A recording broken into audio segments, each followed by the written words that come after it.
आज जिस टॉपिक पर हम बात करने जा रहे हैं वो लार्ज पब्लिक इंटरेस्ट में है। काफ़ी ऐसे घर होंगे जो परेशान होंगे या फिर आने वाले दिनों में परेशान हो सकते हैं अगर उसको इसकी जानकारी नहीं हो। हम अक्सर बात करते हैं हार्ट हेल्थ की, हम बात करते हैं डायबिटीज़ की, हम बात करते हैं ब्लड प्रेशर की। ये आम सी बीमारी लगती है, लेकिन इससे बढ़कर एक बीमारी है, दबे पांव आती है, और जब आती है आपको पता चलता है बहुत देर हो जाती है। उस बीमारी का नाम है लंग्स कैंसर। मैं जानता हूं भारत में बहुत से लोग पीड़ित हैं, मेरे जम्मू कश्मीर में भी वो आंकड़ा बहुत बड़ा है, और एक बड़ा नंबर है जो इस बीमारी के चलते जिनकी मृत्यु हो जाती है, क्योंकि पता ही नहीं चलता इस बीमारी ने कब दस्तक दी। इसी पर बात करने जा रहा हूं आज मैं। मेरे साथ हैं doctor Rajiv Saini, senior consultant medical oncology. जितनी भी ये नामुराद बीमारी है कैंसर, उसमें से 8% कैंसर जो है वो लंग्स कैंसर है। इसलिए आपको सीरियसली ये जानना चाहिए लंग्स कैंसर है क्या, ये क्यों होता है, इसके सिम्टम्स क्या हैं, इसका ट्रीटमेंट क्या है और कैसे हम जान बचा सकते हैं। डॉक्टर साहब, आपका बहुत बहुत शुक्रिया, आपने हमें वक्त दिया। धन्यवाद रविंद्र जी। पिछले 15-20 दिन से हम आपको ट्राई कर रहे थे। मैं जानता हूं आपका शेड्यूल बिजी है। शुक्रिया, जम्मू कश्मीर की आवाम की तरफ से मैं शुक्रिया अदा करता हूं कि जानकारी हम उन तक पहुंचाने जा रहे हैं। सबसे पहला सवाल सर, डॉक्टर साहब, ये लंग्स कैंसर है क्या? देखिए, जहाँ तक कैंसर की बात होती है तो बड़े ही सिंपल शब्दों में बता सकता हूँ। हमारे शरीर के अंदर जो सेल रहते हैं उन पे एक चेक रहता है। जब वो उसकी डिवीजन होती है, उसकी ग्रोथ होती है, उस पर एक चेक रहता है बॉडी का। किसी कारणों से जब उस चेक के अंदर गड़बड़ी हो जाती है तो जो सेल होते हैं वो बिना रुकावट के ग्रो करने लग जाते हैं। तो जो इस प्रकार के सेल होते हैं जिनमें किसी वजह से ये गड़बड़ी हो जाती है और उनमें ग्रो करते रहते हैं, उन पर कोई चेक नहीं होता है, तो इनको हम कैंसर कहते हैं। तो इसी प्रकार जो लंग कैंसर होता है, तो हमारे जो लंग्स होते हैं उसमें जो लाइनिंग होती है, जो उसके अंदर जो सेल रहते हैं, जब उन सेल में कुछ ऐसा डैमेज हो जाता है, किन्हीं कारणों से वो ग्रो करना शुरू कर देते हैं, तो बेरोक टोक ग्रो करने शुरू कर देते हैं, तो वहीं से लंग कैंसर डेवलप होता है। डॉक्टर साहब, ये भी देखा गया है काफ़ी केसेस में ये नंबर बहुत ज़्यादा है, पता नहीं चलता, और जब पता चलता है तब तक देर हो जाती है। तो ये डिटेक्ट क्यों नहीं होता है? शुरुआती दौर में परेशान नहीं करता है? देखिए, बेसिकली क्या होता है कि जो इंडिया में बहुत सी ऐसी बीमारियां हैं, बहुत से ऐसे सिम्टम हैं जो बहुत कॉमन है, जो लंग कैंसर के सिम्टम के साथ मेल खाते हैं। जैसे कि हम अगर लंग कैंसर के सिम्टम्स की बात करें तो most common symptom lung cancer के क्या होते हैं? किसी को परसिस्टेंट कफ है, ठीक है, सांस चढ़ रही है, सांस फूलती है, या स्पूटम के अंदर ब्लड आता है, ठीक है, चेस्ट पेन होती है, ये इसके सिम्टम होते हैं लंग कैंसर के। और ये सिम्टम बहुत सारी बीमारी में पाए जाते हैं, ठीक है, जैसे ट्यूबरकुलोसिस। इनफैक्ट बीमारी में तो पाए ही जाते हैं सिम्टम। जब हम कभी स्कैन करके देखते हैं तो स्कैन में जो फाइंडिंग्स होती हैं वो भी कई बार ऐसी बीमारी के साथ वो कोरिलेट करती हैं कि ऐसा लगता है कि ये कैंसर नहीं है, दूसरी बीमारी है। तो उसमें अगर लोग अवेयर नहीं है, फिजिशियन जो डॉक्टर्स होते हैं, जनरल फिजिशियंस होते हैं, अगर वो कैंसर को लेके अवेयर नहीं है तो इसके डायग्नोसिस में डिले होता है।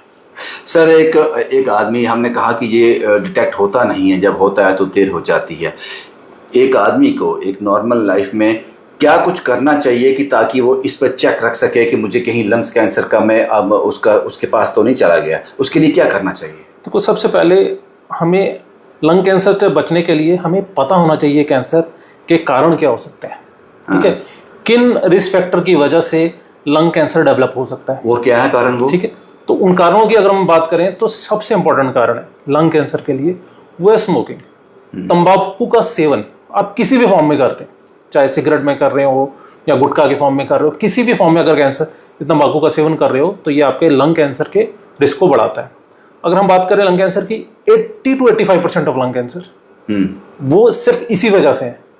एक टाइम पे अगर पूरी दुनिया में हम तंबाकू के सेवन को बंद कर दें तो अगर एक टाइम पे अगर 100 लंग कैंसर हो रहे हैं तो उनका नंबर गिर के सीधे 15 हो जाएगा। तो आप समझ सकते हो कि कितना बर्डन ये लगा रहे हैं। एक तो ये हो गया कि तंबाकू जो सेवन कर रहा है उसको तो लंग कैंसर का रिस्क है ही। एक होता है second hand smoking, passive smoking, यानी अगर हमारे साथ वाला कोई स्मोक कर रहा है, अच्छा, उसके धुएं से जो हमें एक्सपोजर हो रहा है, ठीक है ना, तो वो भी लंग कैंसर को का जन्म देता है। सर इस पर मैं आपको थोड़ा, इसमें एक सवाल और है कि काफ़ी देखा गया है लंग्स कैंसर जो है वो फीमेल में भी पाया जाता है, तो वो काफ़ी ऐसी हैं जो स्मोक नहीं करती, उनमें भी ये हो जाता है, तो उसका क्या कारण माना जाए? देखो जैसे मैंने आपको बताया कि सेकंड हैंड स्मोकिंग होती है, Absolutely. ठीक है ना, घर पे कोई स्मोक कर रहा है, उसके धुएं का एक्सपोजर बच्चों में भी हो रहा है, फीमेल्स में भी हो रहा है, पूरे परिवार पे ठीक हो है। रहा है। अब क्योंकि जो स्मोक करता है उसकी बॉडी थोड़ी सी स्मोक को हैंडल करने में डेवलप हो जाती है, लेकिन जो जरा स्मोक नहीं कर रहा उसकी बॉडी उतनी डेवलप नहीं हो रही है, हैबिचुअली नहीं, तो उसमें रिस्क ज्यादा बढ़ जाता है, ठीक है।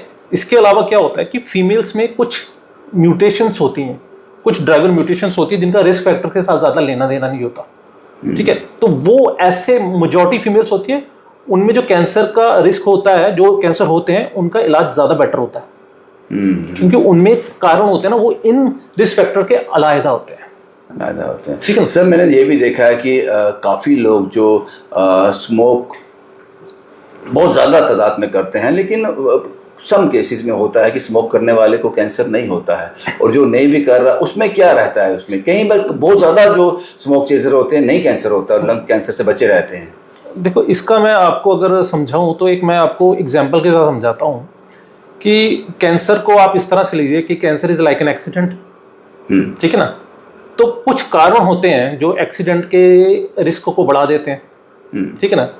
और कुछ कारण हो, अगर जैसे कि रैश ड्राइविंग, सीट बेल्ट नहीं पहन रहे हो आप, ठीक है, आपका ध्यान रोड पे नहीं है, रोड खराब है, तो there are some risk factor which increases the, लेकिन ऐसा तो नहीं है ना कि इन सारी चीज़ों की वजह से एक्सीडेंट होना ही होना है, एब्सोल्युटली, है ना। तो ऐसी स्मोकिंग का होता है, स्मोकिंग जब आप कर रहे हो तो आप अपने रिस्क को बढ़ा रहे हो, लेकिन ऐसा नहीं है कि हर को होगा, बट आपका रिस्क बढ़ जाएगा। आप नहीं करते होंगे तो आपका रिस्क बहुत कम रहेगा। तो ये रीज़न है कि कुछ बॉडी में हमारे ऐसे जेनेटिक रहते हैं, कुछ चेंजेस रहते हैं जो स्मोक को अच्छे से हैंडल कर सकते हैं, जिसकी वजह से रिस्क कैंसर नहीं होता। बट यह है कि अगर लंबे समय तक करो तो डेफिनेटली उनका रिस्क जनरल पॉपुलेशन से बहुत बहुत ज़्यादा होता है।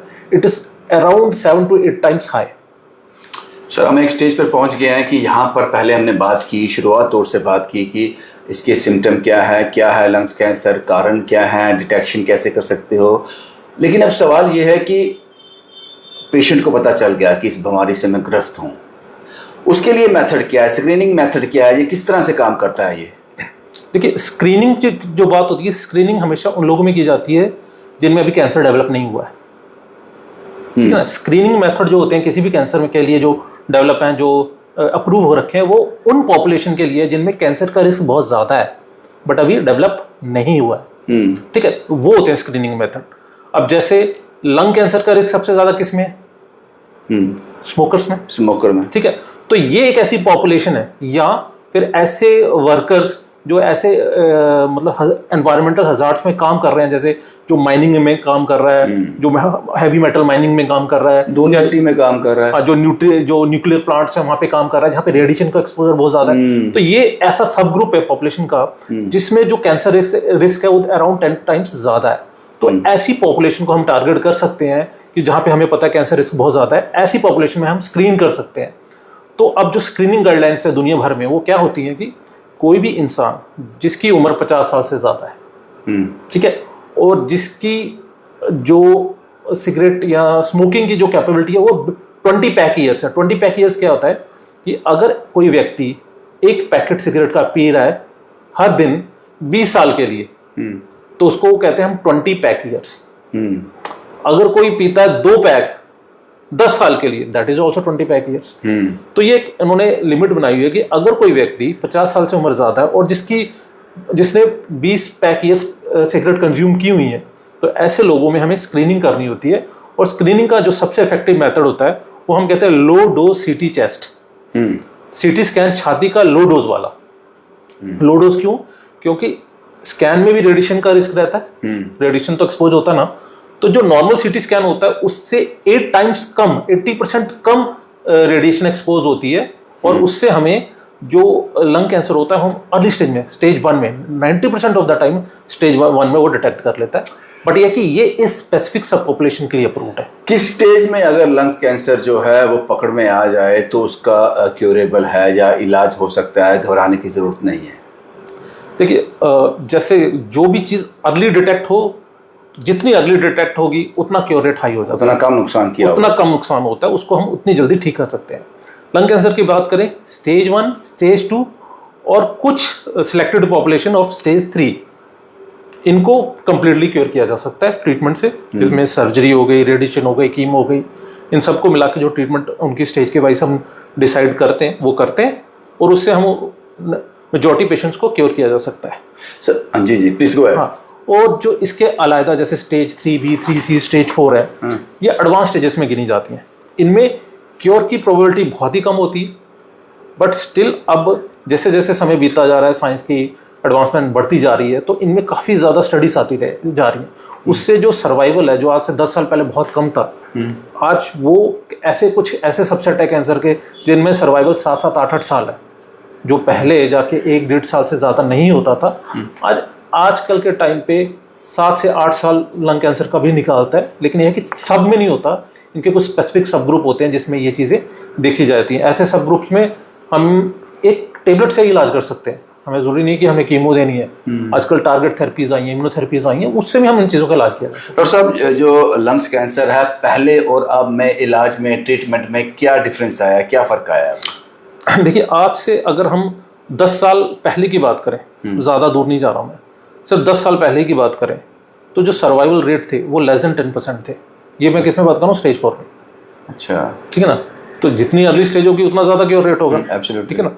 तो लेकिन अगर आज की बात करें, हो सकता है अगले 10 साल में ये रेट, सर्वाइवल रेट और बढ़ जाए। ठीक ना? तो आज के टाइम पे 10 साल पहले लंग कैंसर को सिर्फ एक लंग कैंसर की तरह ही ट्रीट किया जाता था, कि भाई जिनको भी लंग कैंसर डायग्नोस हुआ सबको एक तरीके से ट्रीट किया जाता था। अभी जो आया, अभी हमें उसकी अंदर की इतनी चीज़ें पता लगी हुई हैं कि हम लंग कैंसर को अब अलग अलग सब टाइप्स में डिवाइड कर लेते हैं, कि वो लंग कैंसर किस वजह से हुआ है, उसके अंदर जेनेटिक लेवल पे क्या चेंजेस आए हैं जिसकी वजह से वो कैंसर हुआ है, उस जेनेटिक लेवल पे हम जाके उसको टारगेट करते हैं। तो इसलिए जो लंग कैंसर, जैसे मैंने बताया, पहले मैक्सिमम कैंसर 1-1.5 साल या बहुत हो तो 2 साल पेशेंट निकालते थे। ठीक है ना? आजकल ऐसे ही पेशेंट, कुछ सब टाइप्स हैं जो जैसे एक्शनेबल म्यूटेशंस होती हैं, कुछ ऐसे म्यूटेशंस हमें मिलती हैं जिसको हम टारगेट कर सकते हैं, वो लोग 3 साल, 5 साल, 8 साल तक भी निकाल रहे हैं। तो सर्वाइवल जो लेस देन 10% होता था, अब 20-25% के भी लोग जो है 5 साल तक भी सर्वाइव कर रहे हैं। सब बहुत ही इन्फॉर्मेटिव आपने ये एपिसोड हमने किया, शुक्रिया। मैंने पहले कहा, आपने वक्त दिया, ये बड़ी महत्वपूर्ण जानकारी है। एक सवाल है, पता नहीं डॉक्टर साहब आप इसका जवाब दोगे नहीं दोगे, क्योंकि आप तो सिर्फ होप देते हो, उम्मीद देते हो, क्या वाकई में लंग्स क्योरेबल है? देखिए, ये क्योर है, जो क्योर शब्द है, हाँ, इसका मतलब है कि बीमारी को जड़ से खत्म करना। ठीक है ना? तो अगर हम इसको समझे कि एक लेवल तक जाके बीमारी ने शरीर में जो प्रॉब्लम क्रिएट की है, एक लेवल तक हम उसको खत्म कर सकते हैं, बट उस लेवल से जब वो ज़्यादा बढ़ जाती है, वहाँ पे कंट्रोल करना मुश्किल होता है। जैसे मैंने आपको बताया, stage 1, stage 2 and selected group of stage 3 patients, इनको हम क्योर कर सकते हैं। इसलिए ज़्यादा जोर दिया जाता है कि जितना अर्ली हम डायग्नोज कर सके, लोग जितना लंग कैंसर को लेके जागरूक रहेंगे, जितना अपनी हेल्थ को लेके जागरूक रहेंगे, अपना लाइफस्टाइल जितना बेटर करेंगे। मैंने जैसे बताया कि अगर स्मोकिंग एक पॉइंट ऑफ बंद कर दी जाए पूरी दुनिया से, तो 80% लंग कैंसर खत्म हो जाता है। ठीक है ना? तो ऐसी चीज़ें, स्मोकिंग हो गई, पॉल्यूशन का लेवल जब ppm 2.5 से ज़्यादा है, दैट इज टाइप 1 कार्सिनोजन में गिना जाता है उसको। दैट मींस कि लोगों को स्लो पॉइजन दिया जा रहा है। बिल्कुल बिल्कुल। तो ये चीज़ें आप अपनी हेल्थ, आप आजकल लोग काम की वजह से, स्ट्रेस की वजह से उतने एक्टिव नहीं है फिजिकली, तो फिजिकली इनएक्टिव होने की वजह से ओबेसिटी होती है, ओबेसिटी भी को भी कार्सिनोजन में गिना जाता है। तो ये सारी चीज़ें हैं जिसकी वजह, जितना हम इन चीज़ों को बेटर करेंगे उतना प्रोबेबिलिटी कम करते जाएंगे कैंसर के। सर, आपने बताया कि चांसेस ज़्यादा हैं, जो लोग सिगरेट पीते हैं, जो लोग माइंस में काम करते हैं, या कि जो रेडिएशंस में ज़्यादा काम करते हैं, ऐसे एटमॉस्फेयर में काम करते हैं। और ज़ाहिर सी बात है सर, ये तो तबका है, बहुत बड़ी परसेंटेज है जो बिलो पॉवर्टी लाइन है, गरीब लोग हैं। इलाज, जाहिर सी बात है, इलाज महंगा है। तो डॉक्टर साहब, उनके लिए क्या ऑप्शन है? कुछ ऐसे प्रावधान है जिससे वो इससे बाहर निकल सकें? बिल्कुल है। देखिए, आजकल गवर्नमेंट भी हेल्थ सेक्टर में काम कर रही है, और हमारे JNK में आयुष्मान स्कीम करके एक स्कीम लॉन्च हो रही है, जिसमें ऐसा तबका जो पहले कैंसर का नाम सुनते ही हाथ खड़े कर देता था। बिल्कुल। अब बहुत परसेंटेज में ये लोग इस स्कीम का फ़ायदा ले रहे हैं। और जब पहले बिल्कुल भी ट्रीटमेंट नहीं हो पाता था, अब है कि जैसे जो अर्ली स्टेज में लंग कैंसर होता है वो बहुत महंगा नहीं होता है, और वो बिल्कुल आयुष्मान की रीच के अंदर है। ठीक है, जैसे जैसे स्टेज बढ़ती जाती है कॉस्ट ऑफ ट्रीटमेंट बढ़ती जाती है। तो जैसे कुछ इम्यूनोथेरेपीज़ हैं वो आयुष्मान में कवर नहीं होती है, हो सकता है समय के साथ गवर्नमेंट उसको भी आयुष्मान के अंदर लाए, आयुष्मान के दायरे में लाए, बट फिलहाल स्टिल काफ़ी मेजर ट्रीटमेंट जो है वो आयुष्मान के अंदर हम लोग कर रहे हैं। डॉक्टर साहब, आपके आखिरी शब्द क्या रहेंगे इस वीडियो में? क्या मैसेज आप देना चाहोगे?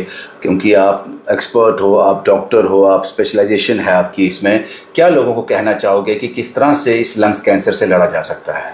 देखिए, मेरा तो सबसे एक यही चीज़ है कि आप अपने लाइफस्टाइल को जितना बेटर कर सकते हैं, सबसे ज़्यादा तंबाकू से बचें। ठीक है, जितना अपने आप को हेल्दी रख सकते हो, फिजिकली एक्टिव रख सकते हो, उतना बेटर रहोगे। दूसरी चीज़, मैं हर अपनी टॉक में लोगों को एक ही सलाह देता हूँ कि हेल्थ इंश्योरेंस लीजिए। ठीक है, बहुत बड़ी बात है। हेल्थ इंश्योरेंस बहुत इंपॉर्टेंट है। आप पे मेंटली बहुत स्ट्रेस रिलीव हो जाता है, क्योंकि आपके ट्रीटमेंट का बहुत बड़ा खर्चा है हेल्थ इंश्योरेंस से ठीक हो जाता है। आपने बहुत महंगा नहीं लेना, 5 लाख 10 लाख का बहुत महंगा नहीं है, 500,000 रुपये पर महीने में आपने सेविंग करनी है, उससे आपका इतना इंश्योरेंस आप ले सकते हैं। तो आपके पास अगर हेल्थ इंश्योरेंस ना होगा तो आप मेंटली रिलीव होगे, आप अपने सिम्टम को इग्नोर नहीं करोगे, आप जल्दी से डॉक्टर के पास जाओगे। और एक और मेरी जो सलाह रहती है लोगों के लिए कि छोटे से छोटे भी सिम्टम को लाइटली ना लें। कोई भी सिम्टम, किसी प्रकार का भी सिम्टम हो, अगर वो 4 हफ्ते से ज़्यादा परसिस्ट कर रहा है तो आपको उसकी जांच करवानी ही चाहिए। डॉक्टर साहब, हमने एक नंबर दिया है कैप्शन में इस वीडियो के बाद, जो आपने इन्फॉर्मेशन दी है, जो आपने एक उम्मीद दी है उन परिवारों को, उन लोगों को, वो उस पर कॉल करेंगे, कर सकते हैं कॉल? बिल्कुल कर सकते हैं। मेरा नंबर जो आप लोगों ने दिया है ये मेरा पर्सनल नंबर है। कोई भी कैंसर संबंधी कोई प्रॉब्लम हो, कोई भी शक हो, आप इस नंबर पे मुझे कांटेक्ट कर सकते हैं। शुक्रिया डॉक्टर साहब। मेरे साथ है doctor Rajiv Saini, senior consultant medical oncology. ये अपनी सेवाएं जम्मू में दे रहे हैं, और उसके साथ साथ कैप्शन में इनका मोबाइल नंबर, मैंने इनकी परमिशन लेकर वो मोबाइल नंबर मैंने इसमें रखा है। आप कॉल कर सकते हैं, आप कंसल्ट कर सकते हैं। लंग्स कैंसर जानलेवा नहीं है, लेकिन शर्त है कि वक्त पर आपको पता चल जाए। आपको खींच के वापस ले आएंगे आपकी कीमती ज़िंदगी को, लेकिन कुछ आपको करना पड़ेगा उसके लिए। डॉक्टर साहब ने बहुत ही इन्फॉर्मेटिव वीडियो, क्योंकि ऐसी वीडियो जो है लार्ज पब्लिक इंटरेस्ट में जाती है, लोगों के फ़ायदे के लिए होती है, बेनिफिशियल होती है। उम्मीद करते हैं ये वीडियो आपके लिए लाभदायक साबित होगी। शुभम कुमार के साथ Ravindra Singh, the state sentinel के लिए।